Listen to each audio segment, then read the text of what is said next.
સુરતમાં અડાજણ ઉત્તરાયણ અને પાંડેસરા બાદ હવે વિવિધ મુદ્દાઓને લઈ અલથાણાની આશીર્વાદ વિલા સોસાયટીના રહીશોએ બેનરો લગાડી ચૂંટણી બહિષ્કારની ચીમકી આપી છે। સુરતના અલથાણા આશીર્વાદ વિલા સોસાયટીના લોકોનો રોષ સામે ચૂંટણીએ જોવા મળ્યો હોય તેમ સોસાયટી બહાર બેનરો લગાડી ચૂંટણી બહિષ્કારની ચીમકી ઉચ્ચારી હતી।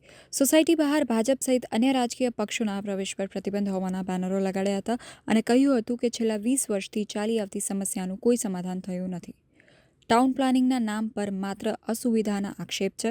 મુખ્ય રોડ પર બાજુની પ્રોપર્ટીમાં અલોટ કર્યાના આક્ષેપ સાથે ગાર્ડન અને રિઝર્વેશનની જગ્યા છીનવી હોવાનો પણ તંત્ર સામે આરોપ લગાવ્યા હતા।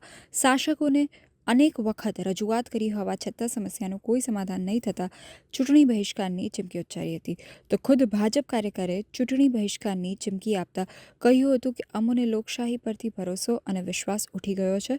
ચૂંટણી જીતી ગયા બાદ શાસક પક્ષના લોકો ફરકતા નથી, જેથી સમસ્યાનું સમાધાન નહીં થાય ત્યાં સુધી ચૂંટણી બહિષ્કારનો નિર્ણય કરાયો છે। મારું નામ વિનોદભાઈ પટેલ છે। વિનોદભાઈ, તમારું રહેવાનું ક્યાં એડ્રેસ? આશીર્વાદ villa, new city light road. છેલ્લા 20 વર્ષથી અમે રહીએ છીએ આશીર્વાદ વિલામાં।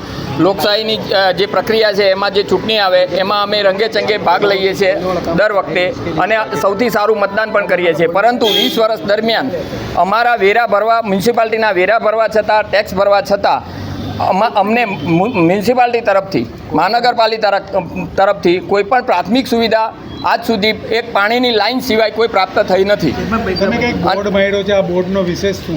એ બોર્ડમાં એ વિરોધ માટે મારેલો છે કે 2003માં એસ્ટાબ્લિશ થયેલી સોસાયટી ત્યાર પછી સુડામાં હતી, સુડામાંથી મહાનગરપાલિકામાં આવી અને તે દરમિયાન ટીપીની પ્રક્રિયા ચાલી, તેમાં પ્રિલિમ, ડ્રાફ્ટ અને એ બધામાં અમારી કોઈ હાજરીને ગણવામાં આવી નહીં, અમને કોઈ પ્રકારની નોટિસ આપવામાં આવી નહીં અને અમારો અવર જવરનો જે મુખ્ય રોડ હતો તે અમારી પાસેથી રિઝર્વેશનમાં લઈને બાજુના પ્રાઇવેટ પ્લોટમાં અથવા કોઈ સરકારી માલિકીમાં એ લોકોએ એલોટ કરી દીધેલો છે। આવવાવાળા દિવસોમાં 26 તારીખે ઇલેક્શન છે, તમે કેને વોટ કરશો યા નહીં કરશો? અમે અમારી સોસાયટીની જે 2500 રહીશો છે એમને એક મતે સાર્વત્રિક નિર્ણય લીધેલો છે કે આગામી 26 તારીખની ચૂંટણીનો સંપૂર્ણ બહિષ્કાર